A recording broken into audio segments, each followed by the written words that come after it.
Hi everyone, welcome to TG5 channel. ఈ రోజు మనము చేవెళ్ళ నియోజకవర్గం ఏసీపీ కార్యాలయంలో ఉన్నామండి. మరి ఇక్కడ రాబోయే సర్పంచ్ ఎలక్షన్స్ లో ఏ విధంగా చర్యలు చేపట్టబోతున్నారో ఈ రోజు మనము బంటు కిషన్ ఏసీపీ సార్ తోటి ఇలాంటి అంశాలపై మాట్లాడబోతున్నాము. మరి ఇంకెన్నో విషయాలు తెలుసుకోబోతున్నాము ఆయన మాటలోనే. Sir good morning. Very good morning sir. ముందుగా మన ఈ చేవెళ్ళ నియోజకవర్గంలో మీ పరిధిలో ఎన్ని పిఎస్లు వస్తాయి? మా చేవెళ్ళ నియోజకవర్గం పరిధిలో గ్రామ పంచాయతీ ఎలక్షన్స్ మాకు 3 పోలీస్ స్టేషన్ పరిధిలో అవుతున్నాయి. Number 1 Chevella, number 2 Shabad, number 3 వచ్చి మోయినాబాద్. సో ఒక్కొక్క పరిధిలో మరి ఎన్ని పోలింగ్ బూత్స్ ఉన్నాయి? మాకు మొత్తం కలిసి కూడా మాకు ఈ 85 గ్రామ పంచాయతీలు ఉన్నాయి. మొత్తం కలిసి కూడా దానిలో భాగంగా 85 గ్రామ పంచాయతీలు గాను 111 పోలింగ్ లొకేషన్స్, అంటే 111 పోలింగ్ లొకేషన్స్లో 736 బూత్ వైజ్ 736 మెంబర్స్ ఎలక్ట్ అవుతారు. అదేవిధంగా సమస్యాత్మకంగా ఉండే గ్రామాలు అవన్నీ ఐడెంటిఫై చేసినాం.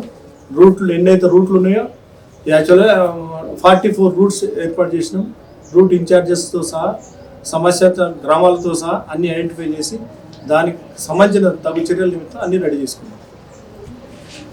సార్, మనకి గ్రూప్ వైజ్ గా అని మీరు అంటున్నారు. ఎలక్షన్స్ ముందు, ఎలక్షన్స్ తర్వాత కొన్ని చర్యలు ఉంటాయి చేపట్టడానికి. మరి మీరు సిబ్బందికి ఏ విధంగా ప్రిపేర్ చేస్తారు? ఎంతమంది సిబ్బంది ఎంతో పాల్గొనబోతున్నారు? సుమారు మాకు సంబంధించిన వరకు 2000 మంది సిబ్బంది మాకు అందుబాటులో ఉన్నారు. అదేవిధంగా పెట్రోలింగ్, దాంట్లో సమస్యాత్మక గ్రామాలపై దృష్టి సారించి వాటి ఫ్లాగ్ మార్చులు ఇప్పటికే ఆల్రెడీ అన్ని గ్రామాలు అయిపోయినాయి. సమస్యాత్మక గ్రామాల వాటిని కేంద్రీకరించి వాటిపై దృష్టి సారించి పెట్రోలింగ్ కూడా నిర్వహించడం జరిగింది. 100% వీటిని ఎటువంటి గొడవలు జరగకుండా పీస్ఫుల్ మేనర్లో జరిగేందుకు చర్యలు తీసుకుంటున్నాం. పూర్తిగా 111 మనకి పోలింగ్ బూత్స్ ఉన్నాయని మీరు అంటున్నారు.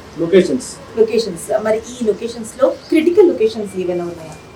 ఉన్నాయండి. క్రిటికల్ లొకేషన్స్ కూడా మాకు అందినంత సమాచారం వరకు, మేము గ్యాదర్ చేసిన వరకు 44 ఉన్నాయండి. 40 ఈ 44లో కూడా మేము చర్యలు అన్ని తీసుకొని బైండ్ ఓవర్స్ కూడా చేసినాం. ఆ గ్రామాల్లో ఫ్లాగ్ మార్చ్ కూడా నిర్వర్తించి వాటిని ఉద్దేశించి, గ్రామాలను ఉద్దేశించి మేము వాళ్ళకి అందరూ కూడా జనాలకి అవగాహన కల్పించడం కూడా జరిగింది. మరి ఇక్కడ ప్రజలు ఏ విధంగా, అంటే వాళ్ళ ఓటు హక్కుని వినియోగించుకోవడానికి ఎలాంటి చర్యలు, ఎలాంటి సంఘటన జరగకుండా మరి ఏ విధంగా మీరు చర్యలు తీసుకున్నారు? అదేవిధంగా ఓటు హక్కుదారులకి మీరు ఏ విధంగా హామీ ఇస్తున్నారు? వారికి మీ ఇచ్చే సలహా ఒకటే, డెమోక్రసీలో నిర్భయంగా ఎటువంటి భయం లేకుండా వారి స్వేచ్ఛాపూరితమైన వాతావరణంలో ఓటింగ్ జరగాలనేది ప్రభుత్వ నిర్ణయం. అదేవిధంగా డెమోక్రటిక్ లెవెల్లో మా కాన్స్టిట్యూషన్ కల్పించిన దాని ప్రకారం ప్రతి ఒక్కరు ఓటుని స్వేచ్ఛగా ఉపయోగించుకోవాలి. దానికి సంబంధించిన ఎటువంటి అవరోధాలు, అడ్డంకులు వచ్చినా కానీ దానికి అనుగుణంగా మేము అడ్డంకులు తొలగించేందుకు చట్టప్రకారమైన చర్యలు మేము తీసుకుంటున్నాం.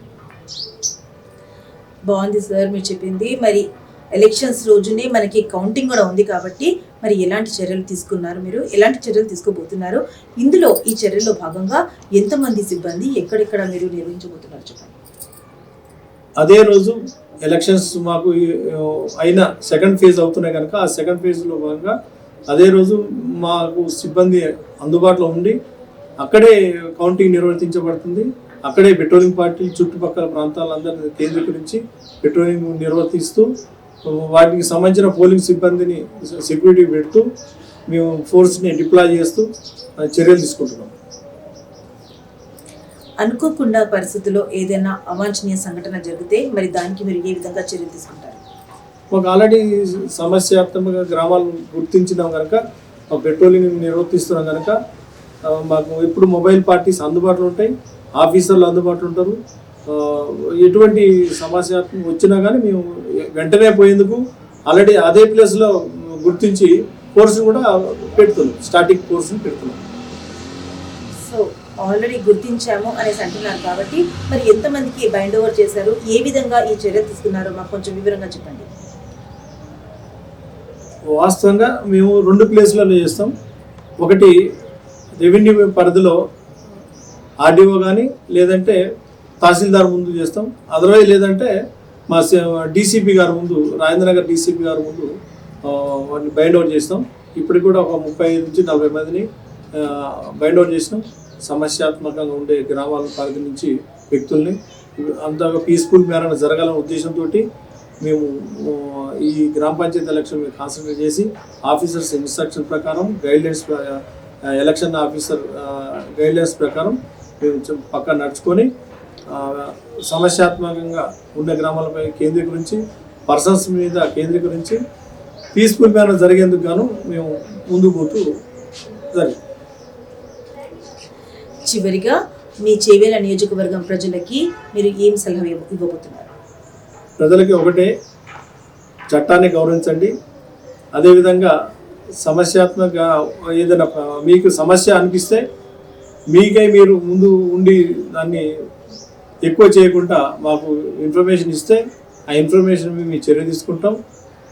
ఒకరి వర్గాలు ఏర్పడి చిన్న చిన్న విషయంలో కొట్లాడుకోకుండా విషయాన్ని మాకు ఇన్ఫర్మేషన్ చేరవేస్తే, ఇది ఇప్పుడు 100 డైల్ ఉంది, 100% మేము వచ్చి వితిన్ ఫ్రాక్షన్ ఆఫ్ మినిట్ కావచ్చు, సెకండ్స్ కావచ్చు, డిపెండ్ ఆన్ డిస్టెన్స్ మేము వచ్చి వాళ్ళని అందుబాటులో ఉండి సేవలు అందిస్తాం. పక్కా ఉపయోగించుకోవాలని కోరుతూ, వారికి ఏదన్నా సమస్య వచ్చినప్పుడు వారు కొట్లాడుకోకుండా మాకు చెప్తే మేము వచ్చి అందుబాటులో ఉండి మన సమస్యని కంపల్సరీ సాల్వ్ చేస్తామని అందరికి మనవి చేస్తున్నాం. ఓటుని ప్రశాంతమైన వాతావరణంలో ఉపయోగించుకోవాలి అని మేము మనవి చేస్తున్నాం. విన్నారు కదండి. మరి చేవేళ్ల నియోజకవర్గం ప్రజలకి ఏసీపీ బంటు కిషన్ గారు మీ ఓటు హక్కు మీరు ప్రశాంతంగా వినియోగించుకోవచ్చు, ఎందుకంటే మేము గట్టి చర్యలే తీసుకున్నాం. ఇక్కడ ఎవరైతే అనుమానాస్పదంగా అనిపించారో వాళ్ళకు కూడా మేము బైండింగ్ చేయడం జరిగింది అనేసి అంటున్నారు. సో శాంతిప్రదంగా ఈ ఓటులు జరగబోతున్నాయి, ఈ ఎలక్షన్స్ జరగబోతున్నాయి అనేసి హామీస్తున్నారు ఇక్కడ బంటు కిషన్ గారు. మరి ఇదే విధంగా మరి నియోజకవర్గంలో రాబోయే ఎలక్షన్స్, సర్పంచ్ ఎలక్షన్స్కి చక్కటి చర్యలు తీసుకుంటూ ఇక్కడికే ఈ కార్యక్రమం ముగిస్తున్నామండి. మరో కార్యక్రమం మళ్ళీ కలుద్దాం.